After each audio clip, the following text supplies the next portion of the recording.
નમસ્કાર, શો ટાઈમમાં આપનું સ્વાગત છે। ભાવનગર ખાતે મંસૂરી પિંજારા જમાત દ્વારા વિદ્યાર્થીઓને વિનામૂલ્યે ફૂલસ્કેપ બુકનું વિતરણ કરવામાં આવ્યું હતું।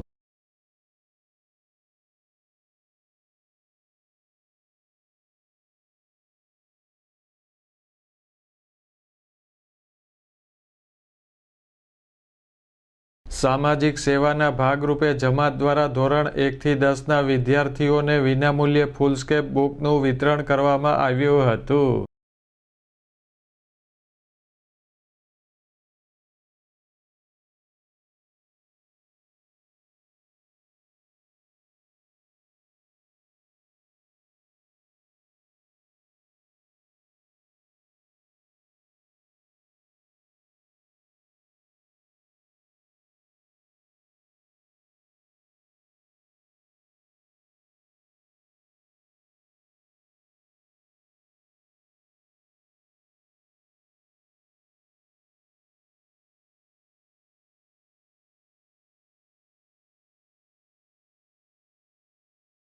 આ પ્રસંગે મંસૂરી પિંજારા જમાતના આગેવાનો ઉપસ્થિત રહ્યા હતા અને વિદ્યાર્થીઓને બુકનું વિતરણ કર્યું હતું।